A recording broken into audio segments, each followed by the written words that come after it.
سوچیں، غور کریں تو انشاءاللہ تعالی العزیز یہ صداقت اور امانت کے پیغام بر ہوں گے۔ اور کیا پاکستان کا مقدر اللہ کے رسول بتا دیں گے؟ آپ کو بتا دو احادیث ایسی ہیں جن کے بارے میں کہا گیا کہ اللہ کے رسول کا معجزہ ہے جو قیامت تک سلامت رہے گا۔ یہ وہ معجزہ ہے، ابھی بھی جاری ہے۔ اللہ کے رسول نے فرمایا کہ کیا حال ہوگا تمہارا جب تم کسرا کے محلات پہ قبضہ کرو گے۔ پھر فرمایا کیا حال ہوگا تمہارا جب تم روما کے تخت و تاج پہ قبضہ کرو گے اور مال غنیمت لاؤ گے۔ پھر فرمایا کیا حال ہوگا تمہارا جب دور وسطیٰ میں تم پر ایک قوم حملہ کرے گی اور ان کے منہ جو ہے چپٹے اور آنکھیں چھوٹی اور ان کے جوتے جو ہیں وہ کھالوں کے ہوں گے اور تم ان سے لڑو گے اور پھر ان پہ غلبہ پاؤ گے۔ اور خواتین و حضرات یہ تینوں باتیں ہو چکی۔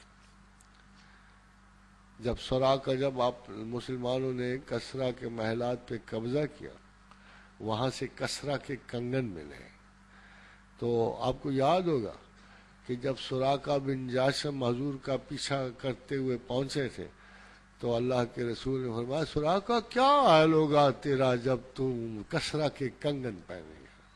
حضور اس وقت زندہ نہ تھے جب زوال ہوا سلطنت ایران کو، ساسانائٹس کے آخری بادشاہ قتل ہوا، گرفتار ہوا، تو سراقہ ابھی نہیں تھے دربار میں۔ امیر المومنین عمر بن خطاب رضی اللہ تعالی عنہ کے زمانے میں وہ کنگن لائے گئے۔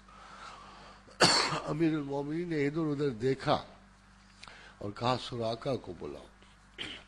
سراقہ کو بلایا گیا، پھر وہ کنگن اس کے ہاتھوں کو اس کو پہنائے گئے اور کہا گیا کہ الحمدللہ آج اللہ کے رسول کا وہ بات پوری ہوئی کہ سراقہ کے ہاتھوں میں کسرا کے کنگن آ گئے۔ پھر روما کے ساتھ یہ بات ہوئی، پھر درمیان وسطیٰ میں یہ منگولز کی اٹیکس میں یہی بات ہوئی، جب مارکہ عین جالوت میں جب منگولوں کو شکست ہوئی ہمیشہ کے لیے۔ اسی پہ اقبال نے مصرع لکھا، پاسباں مل گئے کعبہ کو صنم خانے سے۔ پھر چغاتائی بہادر مسلمان ہوا، منگول مسلمان ہوئے، ترکمان مسلمان ہوئے۔ Again a new view of power came to Islam. فرمایا پھر آخر زمانہ میں تم دجال پہ غالب آؤ۔ اب آخری زمانہ اور دجال ہی رہ گیا، اور اس کا مجھے تو کوئی شک نہیں ہم اس پہ غالب آئیں گے۔ وہ آپ پتہ نہیں کیا سوچتے ہو، آپ سوچے امریکہ بڑا ہے، انگلینڈ بڑا ہوگا، یہ بڑا ہوگا۔ یہ مفروضے تو چلتے رہتے ہیں، زمینی حقائق کبھی پاورفل نہیں ہوا کرتے۔ یہ سب سے بڑا فراڈ ہوتا۔ اب آپ خود دیکھ لیجئے، جنگ حنین میں جا رہے تھے، حضرت ابو موسیٰ اشعری نے کہا کہ ہم 8 آدمی تھے، ہمارے پاس ایک اونٹ تھا، ہم باری باری اس پہ بیٹھتے تھے۔ گرمی بڑی سخت تھی، رستہ بڑا دشوار تھا، تو ہم نے اپنی گلوبان اتار کے پاؤں کے ارد گرد لپیٹ لیے تھے، کیونکہ چلتے ہوئے ہمارے پاؤں زخمی ہو جاتے تھے۔ اور ہم نے بانس اکھاڑ کے آگے نوکیں بنا لی تھی، کیونکہ ہمارے پاس کوئی فنشڈ نیزے نہیں تھے۔ تو آپ خود سوچ لیجئے، یہ زمینی حقائق تھے، اور حنین بھی فتح ہوا، بدر و احد بھی گئے، اسلام یہاں تک آن پہنچا۔ ہمارے آپ کے نصیب کہاں تھے؟